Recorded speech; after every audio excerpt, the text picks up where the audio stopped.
Graça e paz, irmãos. Deus abençoe sua vida nessa noite, grandemente, que o Senhor possa derramar da bênção dEle, da graça dEle sobre nós, sobre nossas vidas. Hoje, dia 1º de dezembro, que coisa boa, não é? Nosso ano já foi embora. Eu não sei você, mas eu gosto muito dessa época do ano. Acho uma época linda demais, gostosa demais, luzes para tudo quanto é lado. É bom ir aos shoppings e ver tanta decoração bonita, tanta gente animada, tanta gente alegre. E eu creio que o final de ano é uma oportunidade linda que a gente tem e que você tem de nós partilharmos o Evangelho com as pessoas ao nosso redor, no nosso convívio. E eu queria te encorajar a que você aproveitasse esse final de ano, aproveitasse esse dezembro, que a gente fala sobre Natal, que nós falamos sobre o ano vindouro, as conversas todas giram em torno disso, não é? Do que você fez esse ano, o que deu certo, o que não deu certo, como será o ano seguinte, o que Deus tem para nós, como é que a política vai estar o ano que vem. As conversas, elas são dessa natureza. E talvez você podia aproveitar as oportunidades que Deus vai te dar, de no meio de um bate-papo como esse, você falar sobre a esperança verdadeira que nós temos para o nosso 2020, que se chama Jesus. Jesus é a nossa esperança para um 2020 transformador. E eu queria te encorajar a você começar a orar agora, neste mês, pela sua vida, pela sua família, pela sua profissão, pelo seu trabalho, pelos seus negócios, pela conversão de pessoas na sua família, no ano de 2020. Se o Senhor quiser fazer agora no finalzinho de dezembro, nesse mês de dezembro, Ele pode fazer. Para Deus não existem essas coisas. Mas para nós seria tão bom se você dobrasse os seus joelhos diante do Senhor nesse mês de dezembro e começasse a pedir a Deus um 2020 transformador na sua vida. Você anima a fazer isso? Ninguém animado. Ninguém animado. Você anima, gente? Começou a melhorar. Gente, nós já estamos treinando tem uns 3 anos esse negócio. Vamos começar a decorar. 2020 pode ser um ano para Deus abrir portas extraordinárias na sua vida. Você consegue crer nisso? É talvez aquele motivo de oração que você tem nutrido tanto tempo, o Senhor pode transformar essa sua vida. Tenha ânimo, tenha coragem, tenha expectativa no Senhor, seja otimista. Eu não aguento a gente terminar o ano com pessimismo, esse negócio me adoece. E quando é pessimismo demais eu falo, chega gente, o copo não está meio vazio não, o copo está meio cheio. Deus pode fazer coisas lindas, Ele tem feito e Ele fará, porque isso é promessa dEle. E nós precisamos acreditar nisso como igreja. Nossos desafios de 2019, pouco me importa. Tivemos lutas, sim, tivemos problemas e enfrentamentos como igreja, sim, mas 2020 é outro ano. E o nosso Deus é o mesmo. Glória a Deus por isso. Ele pode mudar, Ele pode revigorar o nosso coração, Ele pode nos surpreender com uma coisa nova, um fato novo, transformador na minha vida e na sua vida. Eu queria te chamar a você orar pelo seu 2020 com alegria, com paixão e com ânimo em nome de Jesus. E para a gente fazer isso, eu não vou só te dar para casa não, eu queria te convidar a gente fazer isso agora, juntos como igreja. Vamos fazer? Vamos orar ao Senhor, colocar diante dEle o nosso ano seguinte, esse finalzinho de ano, 31 dias de dezembro, 31 dias de oração. Orando ao Senhor, clamando a Deus, orando com a sua família todo dia, seja de manhã ao acordar, ou na hora do almoço, ou antes de dormir, chama a sua família, chama a sua casa, ora ao Senhor, peça, Deus, eu anseio por um ano transformador em 2020, eu quero ter fé, esperança no Senhor, em nome de Jesus. Vamos fazer isso em pé, porque em pé a gente fica mais animado. O pulmão solta mais e você pode orar e falar com o Senhor. Vamos orar juntos? Abre os seus lábios, fale com Deus. Vamos fazer um clamor ao Senhor, com as nossas vozes elevadas a Ele, todos juntos. Pedir ao Senhor, Deus, dá-nos um ano novo, transformador. Começa a operar isso em nossa vida agora no mês de dezembro e nos surpreenda com a Tua graça. Senhor, nós Te louvamos, ó Pai, bendizemos ao Senhor. Começamos o último mês desse ano, Deus, louvado seja o Senhor. Nós podemos dizer que até aqui o Senhor tem sido fiel conosco. Louvado seja o Teu nome, Deus. Quantas maravilhas o Senhor fez esse ano na nossa vida. Quantas respostas de oração, tanto do cuidado do Senhor, da Tua providência, do Teu braço fiel, Senhor. Quantas conversões, quantas vidas transformadas, quantas famílias restauradas, quantas portas que se abriram. Deus, Tanto nós temos para te agradecer. Louvado seja o Senhor, que nos sustentou até aqui, que nos deu vida até aqui, que guardou a nossa família até aqui. Te louvamos, Deus. Se não fosse o Senhor, o nosso 2019 seria só fracasso, só tristeza, só angústia. Mas o Senhor tem sido bom para conosco, Deus. E agora o nosso coração se enche de expectativa por um 2020 igualmente transformador. Ó Deus, nós ansiamos por mais de Ti, mais comunhão com o Senhor, mais vida de oração, mais vida de santidade, Deus, mais caminhada íntima e próxima do Senhor. Deus, uma juventude transformada em 2020, Senhor. Ó Pai, nossas famílias restauradas em 2020, Deus. Casamentos, ó Pai, que talvez estejam virando esse ano fracassados, machucados, feridos. Renova, Senhor, em nome de Jesus. Dá-nos a expectativa de saber que o Senhor é conosco. Famílias, ó Deus, que esse ano passaram lutas na vida financeira. Deus, abra portas e nos surpreenda, ó Deus, com prosperidade do alto céu em 2020, em nome de Jesus, sustentando o Teu povo, abençoando a sementeira de cada irmão, de cada irmã. Senhor, dá-nos a Tua graça. Nós cremos e confiamos que o Senhor, Deus, é um Deus vivo e que o Senhor nos abençoe, o Senhor guarda o Seu povo. Pai, eu peço ao Senhor, dobra os joelhos da Igreja Presbiteriana do Eldorado, Senhor. Dobra os nossos joelhos na Tua presença, ó Pai, para clamarmos ao Senhor dia a dia, com a nossa família, no nosso lar, com os nossos filhos, ó Deus, durante a semana, clamar ao Senhor, porque grandes coisas o Senhor tem feito por nós, e por isso nós estamos alegres, Senhor, e grandes coisas nós cremos o Senhor também continuará a fazer a nosso respeito. Nós Te louvamos, ó Deus, nós Te damos glória, nós bendizemos ao Senhor, e confiamos, ó Pai, na Tua provisão, na visitação do Teu Santo Espírito, ó Deus. Que 2020 seja um ano transformador,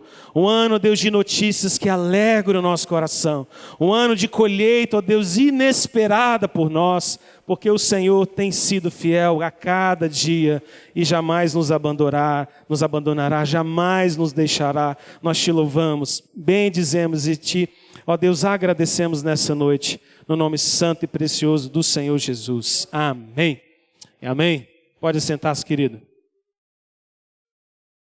Pode se assentar, que Deus possa abençoar a sua vida grandemente, derramando toda sorte de bênçãos. E eu quero realmente te animar, te encorajar. O Senhor tem nos abençoado e Ele continuará a fazê-lo. Quero convidar você a abrir sua Bíblia comigo, Isaías, capítulo de número 7. Hoje nós vamos dar início a uma pequena série de mensagens no mês de dezembro, no profeta Isaías. E vamos falar sobre Emanuel, sobre Deus conosco.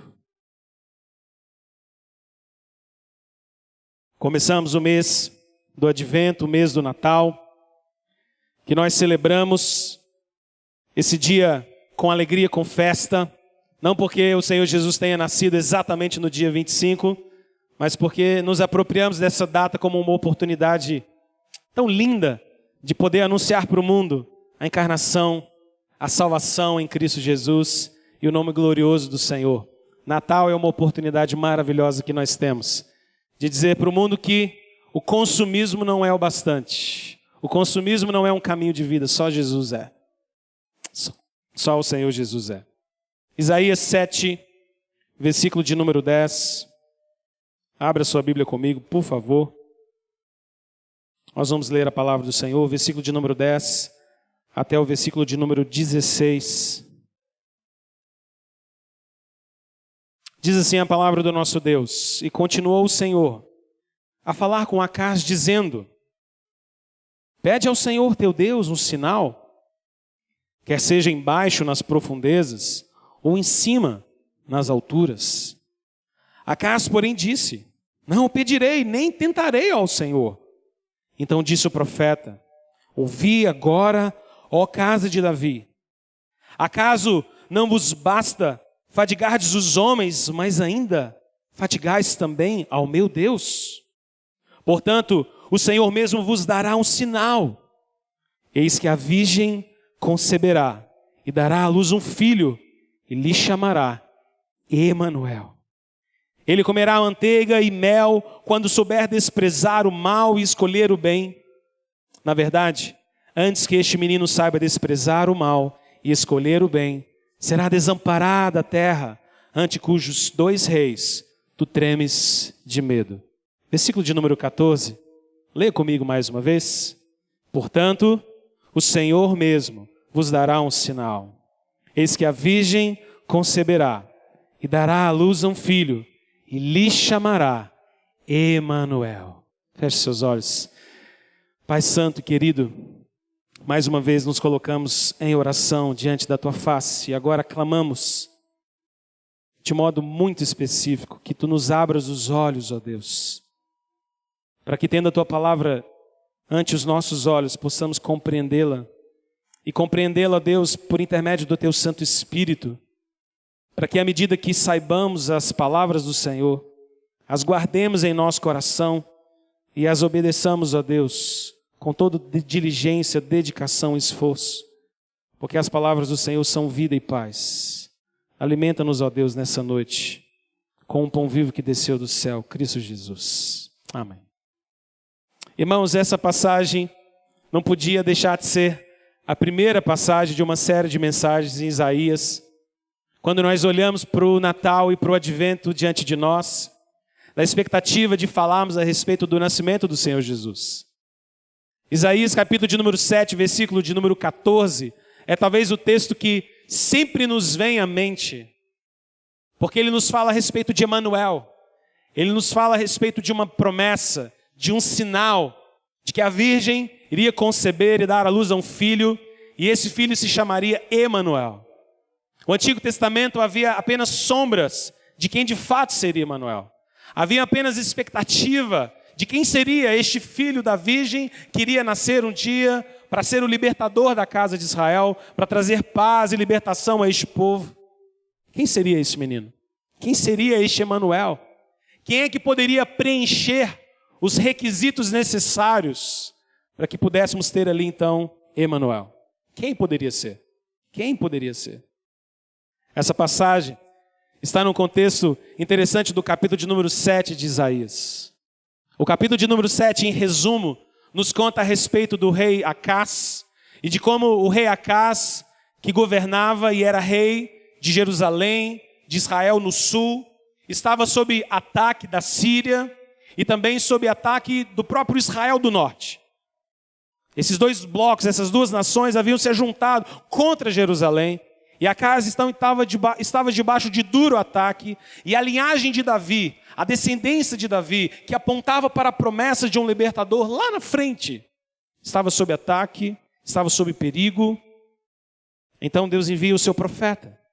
Deus envia o profeta Isaías, que vai até Acabe, e o versículo de número 4 do capítulo 7 nos conta que o profeta Isaías então se aproxima de Acás e diz: tenha cuidado, acalme-se, não tenha medo. Segure o seu coração, controle-se. Os inimigos vêm contra você, mas tenha paz. Acalme o seu coração. E então o profeta, sendo boca de Deus, sendo instrumento e canal do Deus Altíssimo, diz aquele rei, diz Acás, no versículo de número 7, não será assim. Isso não vai acontecer, Acás. Tenha paz, tenha confiança. O Senhor vai guardar Israel, o Senhor vai guardar a casa de Davi, o Senhor vai guardar o seu povo, o Senhor vai preservar a sua descendência, vocês não serão atacados e destruídos, tenha paz. Confie, não será assim que acontecerá. Mas o coração do rei não confiava no Senhor. O coração do rei, embora tivesse recebido palavra de Deus, embora tivesse recebido revelação do Senhor, profecia vindo da parte do Eterno, ainda assim o coração de Acás titubeava, temia, era incrédulo, inseguro a respeito das promessas de Deus. Ele não confiava no Senhor, confiava na ajuda que pudesse vir dos homens. Então Isaías chama Acás a fazer uma prova. O versículo de número 11, o profeta se aproxima do rei e diz: pede um sinal a Deus, pede um sinal de confirmação. Isaías não estava orientando o rei a colocar Deus em xeque. Isaías não estava orientando o rei a, com incredulidade, testar Deus. Não, Isaías estava dizendo: confie no Senhor e peça a Ele para que confirme isso no seu coração. Peça a Deus um sinal no céu, na terra. Tanto faz, peça ao Senhor para que Ele te dê fé, para que Ele confirme o seu coração. A resposta do rei, no versículo de número 12, parece uma resposta piedosa, crente. Porque no versículo de número 12 ele diz, não, de jeito nenhum. Eu não vou tentar ao nosso Deus, eu não quero testar ao Senhor. Parece muito polida essa resposta. Parece muito bela. Parece alguém muito convicto, de muito crente, de alguém muito seguro de que Deus estava atuando, mas no fundo, pelo contexto todo da passagem, nós sabemos que o coração de Acas era incrédulo. Ele não queria confiar no Senhor. Muito provavelmente nem provas, nem testes poderiam trazer convicção ao coração daquele homem.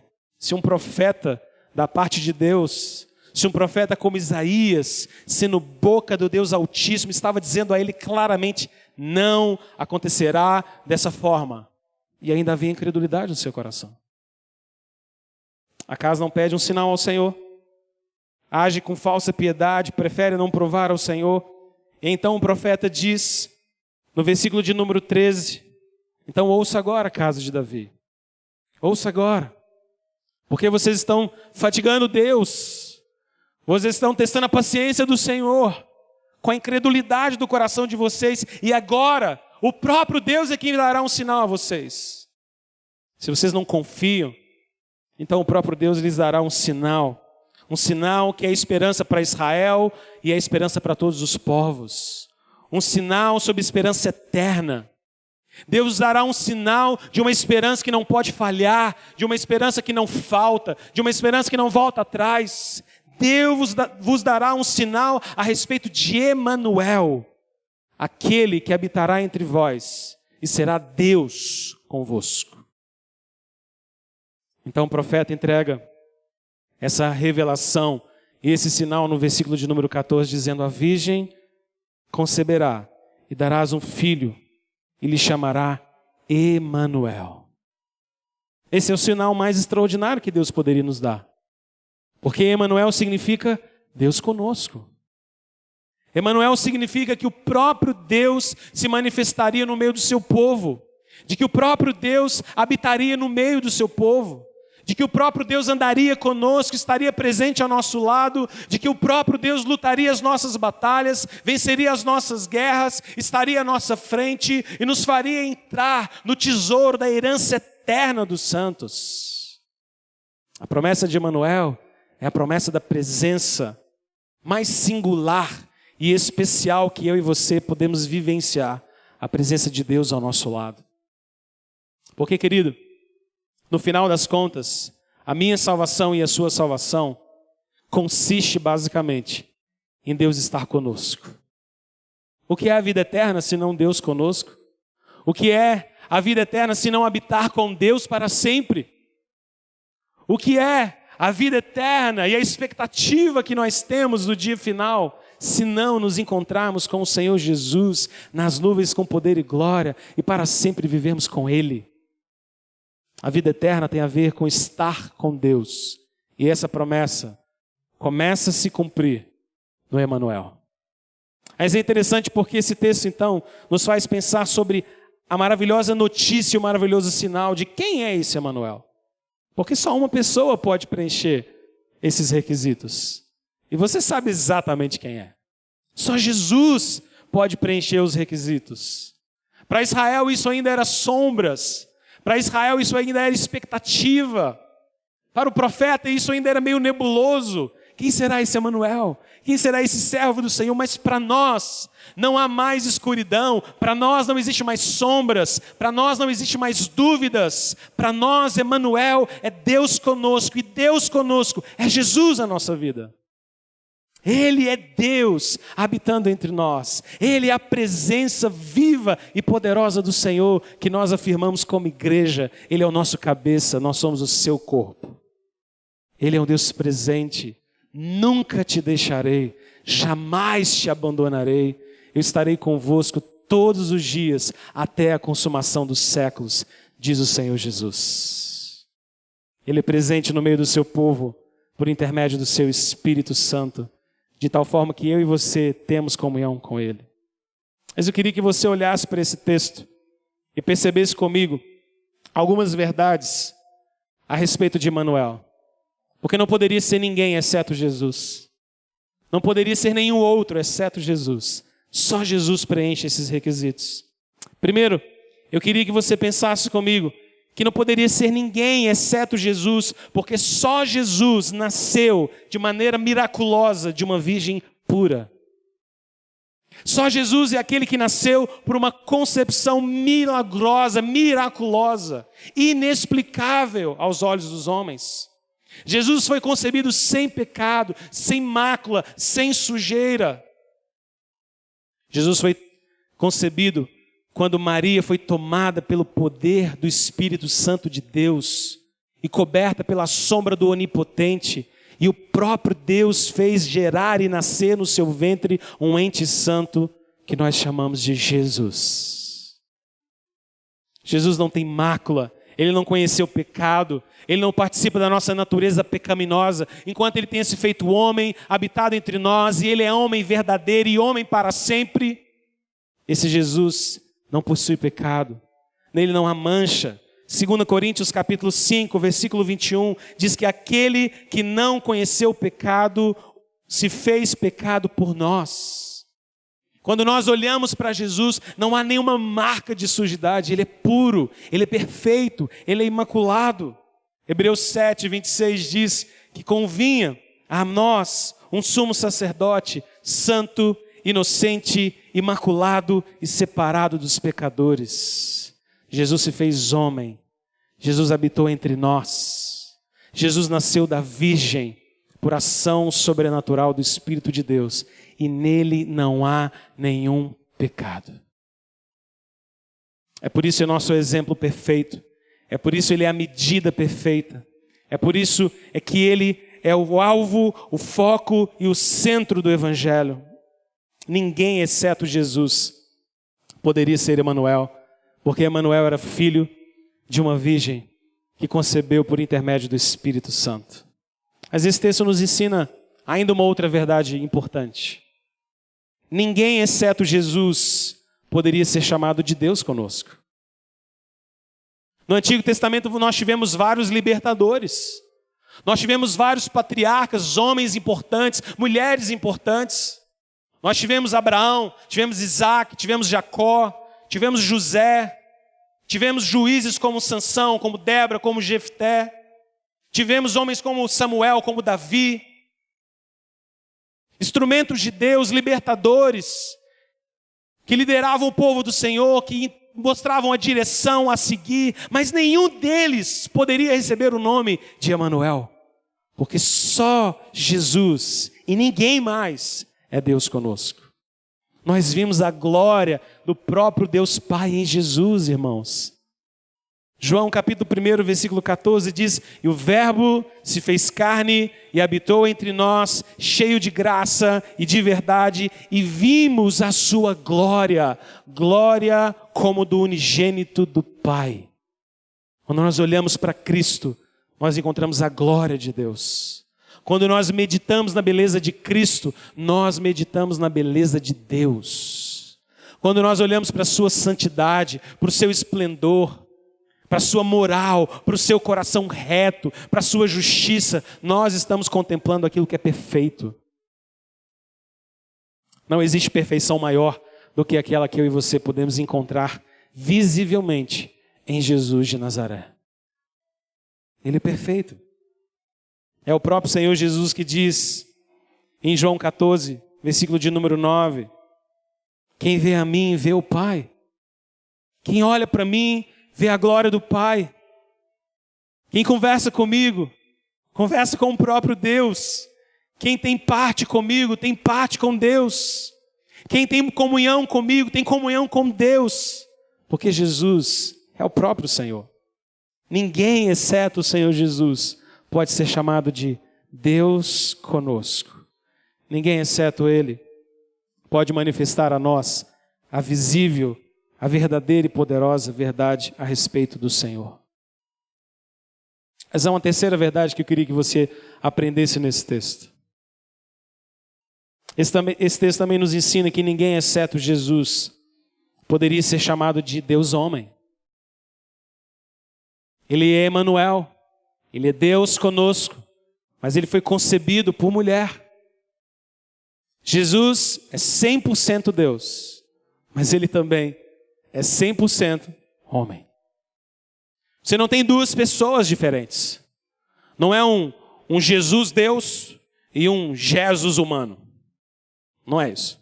Não são duas pessoas distintas. É uma e única pessoa eterna, o Verbo de Deus, que se fez carne e assumiu uma natureza humana plena. E Cristo Jesus é Deus homem. E ele pode então se relacionar e ter intimidade trinitária, uma intimidade com o Pai, com o Espírito, porque ele é Deus. Mas ele também pode ter intimidade tão própria e apropriada comigo e com você, porque ele é homem. Ele pode morrer em nosso lugar, e o seu sacrifício é eterno, porque ele é Deus, mas também ele é homem. Ele pode conhecer as suas dores e conhecer as nossas limitações e se compadecer de cada uma delas, porque ele é homem. Ele pode nos livrar de todas elas, porque ele é Deus. Ele pode caminhar ao nosso lado, pisar neste mundo, andar na terra que nós andamos, comer da comida que nós comemos, porque ele é homem. Mas ele pode também ser o Criador de todas as coisas, porque ele é Deus. Quando nós olhamos para Cristo Jesus, nós encontramos um mistério tão sublime, não é? É um mistério tão sublime. A divindade de Cristo é estampada na palavra de Deus a nós. Deixe-me lembrar você de alguns versículos importantes. João capítulo 1, versículo de número 1, que diz: no princípio era o Verbo, e o Verbo estava com Deus, e o Verbo era Deus. Ele é o Verbo do Senhor. Ele é o próprio Deus. Nele habita a plenitude de toda a divindade. Ou se lembre, por exemplo, de Colossenses 1, versículo de número 15 a 17. Ele é a imagem do Deus invisível. Ele é antes de todas as coisas. Nele tudo subsiste. Tudo subsiste. O seu Senhor sustenta a totalidade da vida e do universo em suas próprias mãos. Clamar ao Senhor Jesus é clamar àquele que tem a vida, é aquele que tem o mundo, é aquele que tem todas as coisas nas palmas de suas mãos. Ou lembre-se, por exemplo, de Hebreus, logo na abertura, versículo de número 3 do capítulo 1, o Filho é o resplendor da glória de Deus e a expressão exata do seu ser. Esse Jesus, 100% Deus. Mas ele também é 100% homem. Ele se fez homem e Jesus não deixou sua humanidade para trás quando subiu aos céus. No dia da exaltação, no dia da ascensão, quando ante os olhos dos discípulos, Jesus deixou esse mundo e subiu para a glória de Deus, ele não deixou a humanidade para trás. Ele não deixou de ser homem. Ele se fez homem e se fez homem para sempre. A sua humanidade é plena. Ele se fez como um de nós. A Escritura diz isso em Hebreus 4,15. Jesus não assumiu temporariamente uma forma humana. Ele não foi homem apenas durante 33 anos. Ele se fez homem e é homem para sempre. E eu e você vamos ter o privilégio, eu creio, de podermos abraçar Jesus de verdade e dar uns bons tapas nas costas dele e dizer: Senhor, Tu és o meu amado, Tu és o meu amado, o Senhor é Deus conosco. Você consegue pensar nisso? Talvez na cultura de Jesus isso era bem comum, então talvez a gente vai poder lascar um beijo assim nas bochechas de Jesus, mas aquele beijão caprichado, exagerado, do Senhor Jesus talvez falar: calma, cordeirinho, calma, tem mais gente na fila, desse jeito não vai, eu vou aguentar. Porque ele é homem.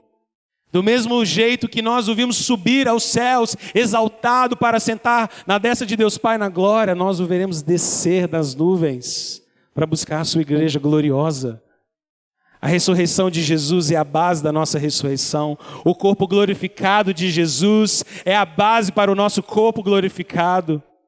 A vida na glória que Ele tem é o princípio e as primícias da vida da glória que eu e você teremos um dia, porque os mortos também ressuscitarão e os nossos corpos serão todos glorificados e nós vamos viver por toda a eternidade habitando novos céus e uma nova terra na Jerusalém maravilhosa que desce do céu. Jesus vivo, Jesus homem, Deus homem todo-poderoso, 100% Deus, 100% homem. Que maravilha! Porque o Pai é Espírito, Importa que os seus adoradores o adorem em espírito e em verdade. Que mensagem gloriosa, porque o Espírito é como o vento. Nós não sabemos de onde vem nem para onde vai, mas Jesus é tabernáculo de Deus entre nós. Jesus é tenda de Deus entre nós. Jesus é encontro marcado com Deus entre nós. Jesus é Deus que a gente abraça, é Deus que a gente aperta, é Deus que a gente caminha junto, é Deus que a gente vê, que a gente toca, que a gente sente. Isso é uma mensagem maravilhosa, porque Ele se fez homem, porque Ele se encarnou e jamais deixará a sua humanidade para trás. Quarto lugar, ninguém exceto Jesus poderia ser um sinal de esperança e de salvação para o seu povo. Quando nós olhamos para Jesus, só Ele pode ser o Emanuel, só Ele pode ser o sinal de esperança, seu amor, a sua graça perdoadora, uma vez que Ele está conosco e não contra nós. Jesus está do nosso lado e não contra nós. Ele é o nosso amigo, não o nosso adversário. Ele é o nosso intercessor, não o nosso acusador. É aquele que milita a nossa causa, não aquele que aponta o dedo. Ele está do nosso lado. Ele quem diz em Mateus 11, 28, vinde a mim todos vós que estáis cansados e sobrecarregados, e eu mesmo vos aliviarei. Ele é Deus conosco, Ele é Deus por nós. Nele, em Jesus, nós temos a expiação dos nossos pecados, nós temos vida. O meu pecado e o seu pecado foi colocado sobre Ele, e como um cordeiro Ele foi para o matador, e como um cordeiro Ele foi para a cruz, e como um cordeiro Ele foi degolado, e como um cordeiro Ele derramou sangue, para que os nossos pecados sobre Ele fossem cancelados.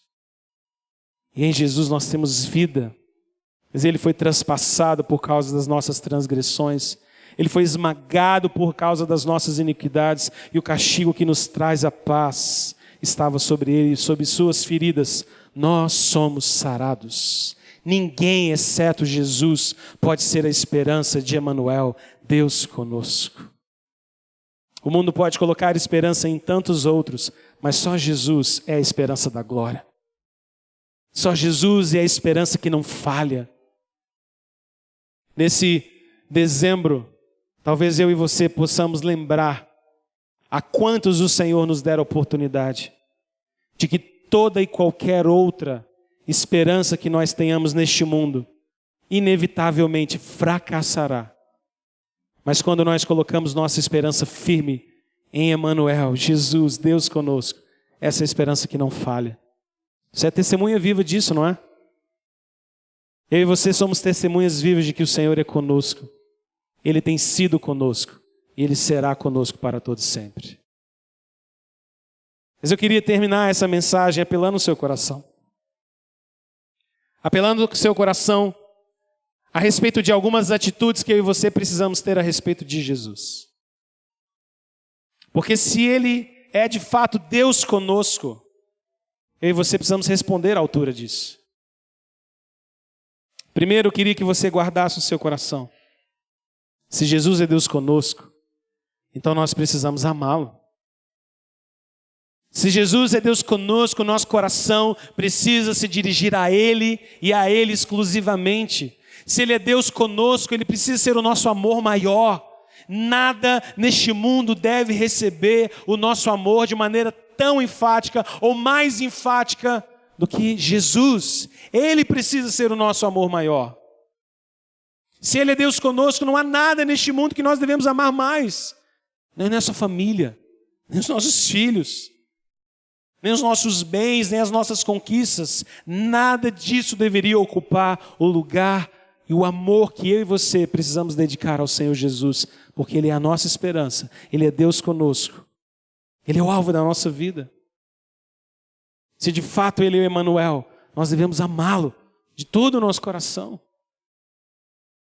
Irmãos, de nada valeria uma religião cuidadosa, de nada valeria uma espiritualidade externa, rigorosa, rigorista, certinha, perfeccionista.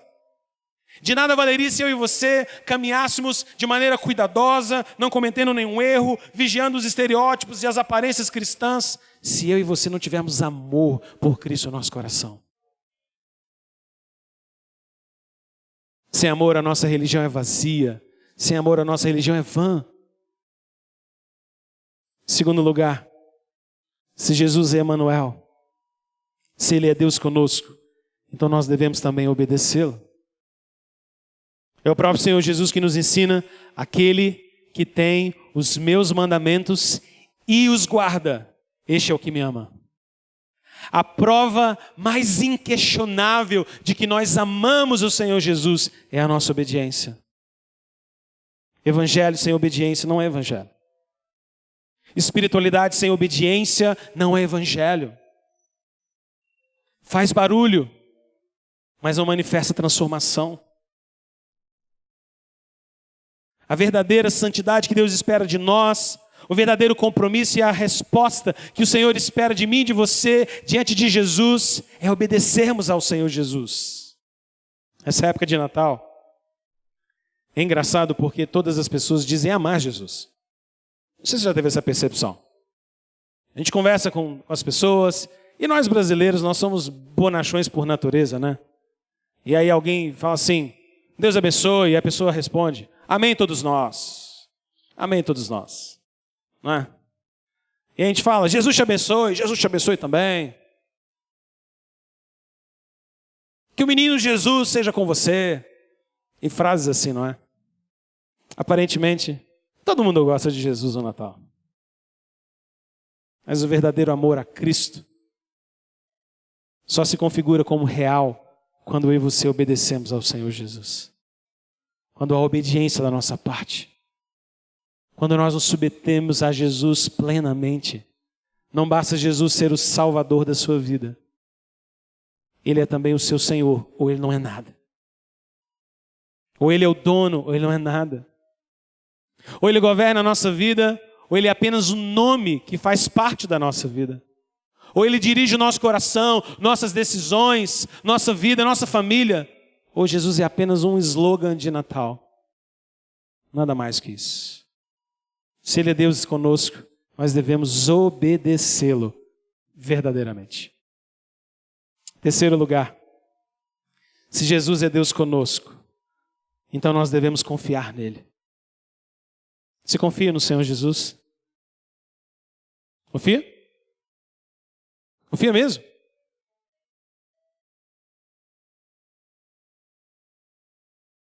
Como é que você prova a sua confiança no Senhor Jesus? Se eu corresse o microfone agora e pedisse a você que dissesse, prova para mim que você confia no Senhor. Qual prova você poderia dar? Já pensou nisso? Como você reage às surpresas que surgem na sua vida? Como você reage aos problemas que aparecem na sua vida? Como você reage com aqueles momentos inesperados em que você perde literalmente a força nas pernas e parece que tudo está tremendo, que o chão está mole, que você se sente completamente desguarnecido, sem atitude, sem reação? Quem você confia nessas horas? Eu tenho a impressão de que muitas das vezes nós somos como uma criança. Imagine que tivesse um pititinho aqui em cima desse púlpito, aqui, bem na pontinha, perto dessa flor, e seu pai chegasse ali embaixo e dissesse assim, pula, pula filho, pula que o papai vai te pegar. E aí essa criança talvez olharia com aquela carinha assim meio, não sei bem, não sei, tá meio alto isso aqui, não sei se eu vou pular. E o pai dissesse, vem, pula. E ela meio assim, e aí então o pai muda a conversa. O pai disse, você confia que o papai vai te segurar? E não fala nada, só dá aquela balançadinha. Confia mesmo que o papai vai pegar? Então se eu chamar você, você vai vir, você vai confiar? Então pula. Eu tenho a impressão de que às vezes nós somos assim com Deus. Nós dizemos, Deus é conosco. Jesus é Emanuel. eu amo o Senhor Jesus, eu quero obedecê-lo. E aí quando ele diz, pula, a gente diz, não vai dar, Senhor. Dessa vez não. Nós evangélicos aprendemos a mais mentirosa ideia de que oração e intervenção divina deveria ser o nosso último recurso, quando na verdade a oração e a dependência de Deus sempre precisa ser o nosso primeiro recurso. Nós acostumamos a falar coisas assim, agora não dá mais, agora só Deus. Não é assim que a gente fala? Agora não tem como mais, olha, médico já tentou tudo e não está saindo lá, não está dando certo, agora só Jesus. No meu casamento agora só Deus para fazer um milagre. Na vida do meu filho só se o Senhor Jesus quiser. Irmãos, sempre foi assim. Porque a dependência do Senhor não pode ser o último recurso, e precisa ser o primeiro. Uns confiam em carros, outros em cavalos, mas nós confiamos na presença, no poder, na autoridade, no recurso do Senhor, o nosso Deus, que fez os céus e a terra. Ele é a nossa confiança, não a última, mas a primeira. Não o último recurso, mas o primeiro, o singular, o mais importante. Dedicar tempo em oração não é perder tempo. Você nunca fará mais sem orar. Nunca. Nunca. A oração sempre vai te levar mais longe do que você fosse sem orar. Orar talvez você caminhe alguns quilômetros, mas dependendo de Deus em oração, Deus vai te fazer experimentar respostas e caminhos que você jamais imaginou. Como nós precisamos confiar em Deus, irmãos. Como nós devemos orar mais como igreja. Minha expectativa é que nós, como igreja do Senhor Jesus, nós como igreja presbiteriana do Dourado, sejamos uma igreja constante em oração. Nós precisamos lutar com Deus. Nós precisamos nos fatigar na presença do Senhor. Nós vamos depender da resposta de Deus para tudo que nós vamos fazer. Eu quero aconselhar você, não dê um passo sequer na sua vida sem antes consultar o Deus Criador de todas as coisas. Dependa dele, porque a resposta dele é melhor do que a nossa. Sempre será. Se Deus é conosco, nós devemos confiar nele. Quarto lugar, caminhando para o final, se Deus é conosco, se Jesus é Deus conosco, então nós devemos imitá-lo. Jesus é aquele que deve ser o espelho diante de nós. Aquele para quem nós olhamos, que queremos ser semelhantes a ele. Temos sentimentos de Jesus, emoções como as de Jesus, um coração como o de Jesus, compaixão como a do Senhor. Tudo, porque nele há a perfeição de vida. Imitar o Senhor Jesus. Pensar como ele, buscar a Senhor Deus, dá-me a mente de Cristo. Me faz caminhar de maneira que a mente de Cristo se torne a minha mente. Que a forma como Cristo vê as coisas seja a forma como eu vejo as coisas. Irmãos, Deus não quer que eu e você apenas adoremos ao Senhor Jesus como se Jesus estivesse distante de nós. Não, Deus quer que eu e você, à medida que adoramos ao Senhor Jesus, nos tornemos como Ele é. É muito fácil quando nós nos comparamos uns com os outros. E talvez essa seja a doença da nossa espiritualidade. Porque quando nós pensamos em crescer espiritualmente, quando nós pensamos em maturidade, nós temos a tendência de simplesmente olharmos uns para os outros. E as nossas referências são no máximo aquelas que estão próximas de nós. Não é que é ruim termos referências boas, líderes, pessoas que nos encorajam, mas sabe de uma coisa? O nosso foco último, o nosso foco principal, o nosso alvo, a medida perfeita, é sempre, sempre será o Senhor Jesus.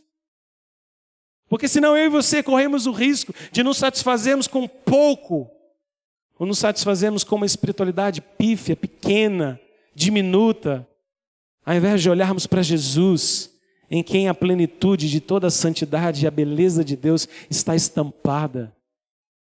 Quando você estiver feliz demais com a sua espiritualidade, quando você estiver se sentindo alguém de oração, A hora que você estiver naquela semana, naquele mês, você fala assim, realmente eu acho que eu estou começando a engrenar nesse negócio. Eu estou crente mesmo.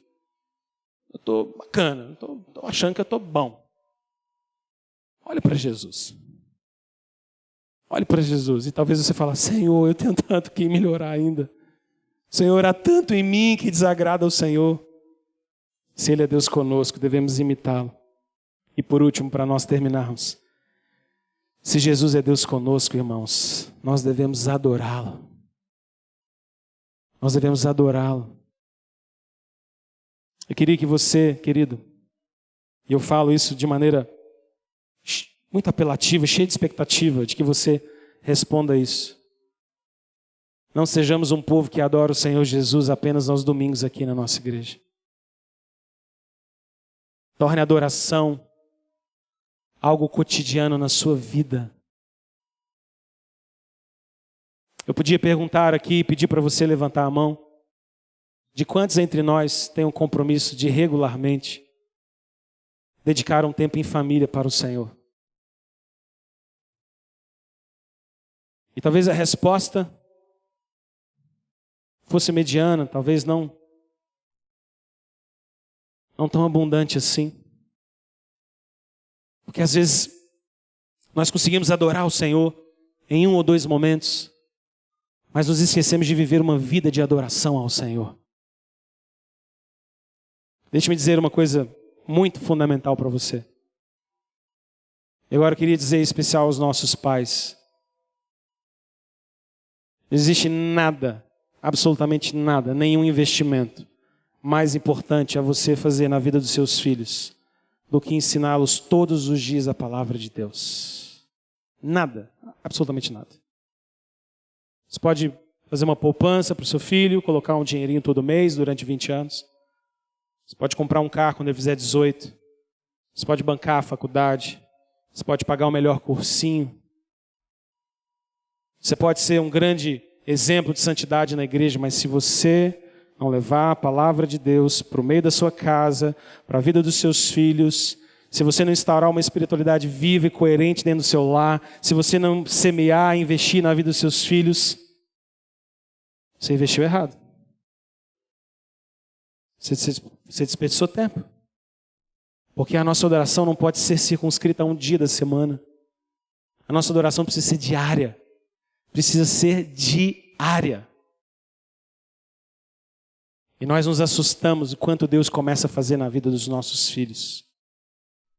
Esses dias nós chegamos em casa. Tínhamos acabado de chegar de uma célula na nossa igreja. Quando cheguei em casa, falei, Samuca, Sofia, vão correr para tomar banho. Todo mundo dormir. Já está muito tarde. E aí Samuca chegou pertinho de mim e falou, pai, tem que ter o cultinho. E eu falei assim, ô Samuca, nós acabamos de chegar do culto, cara. O papai já explicou, quando tem culto e a gente chega do culto, aí não precisa fazer o cultinho de novo, que a gente acabou de chegar do culto junto. Aí nós vamos dormir. Só fazer uma oração, abençoar, pôr na caminha, beijinho, te amo, amém, vamos dormir. Não, pai, tem que ter cultinho. Mas essa igreja está muito fervorosa, Senhor. Eu olhei para a Thalita e falei, a igreja quer adorar, irmã. A igreja quer louvar. Não, Samu, mas nós vamos fazer uma oração. Não, cultinho. Aí eu falei com a Thalita, como a igreja está clamando, vamos fazer o culto de novo. E já era quase meia-noite, já doido para esses meninos dormir, para a gente descansar no final de um dia. E aí sentamos na cama. Então vem igreja, vamos adorar, vamos sair, vem cá, todo mundo. Vamos lá, vamos ler o texto. Diz ele que lê o texto. Vamos ler o texto. Abra a Bíblia. E aí escolhi nesse dia um texto pequenininho, porque estava tarde. Estava tarde. Mas a igreja estava mais fervorosa que eu. E aí eu li uns 2 versículozinhos assim, já comecei a explanação. E aí ele olhou para mim e falou assim, não, acabou não. Falei, não, irmão, o culto hoje, a pregação é pequena. Não, lê mais aqui, ó, lê esse aqui também, pai. Eu falei, misericórdia, Senhor. A falta de fé é minha, que a igreja quer adorar. A igreja quer adorar. Que bênção, irmãos. A adoração não pode ser só uma parte da nossa vida. A adoração precisa ser a nossa vida. Se Jesus é Deus conosco, adore ao Senhor Jesus. Chame sua família a adorar o Senhor Jesus. Incomode sua casa adorando o Senhor Jesus. Se você é jovem, se você é adolescente, adora o Senhor Jesus. Não desperdice seu tempo todo na frente de um celular, de um smartphone, vendo bobagens, quando você podia dedicar pelo menos um tempo para adorar o Senhor Jesus. Adore a Deus, porque Ele é Deus conosco. Vamos orar? Você pode fechar os seus olhos comigo? E eu queria pedir ao Senhor, junto com você, ao Senhor, talvez nós pudéssemos pedir esses 5 pontos a Ele. Senhor, ajuda-me a te amar mais. Ajuda-me a te obedecer mais, a confiar mais no Senhor, a imitar o Senhor Jesus e adorá-lo com todo o meu coração, com toda a minha vida.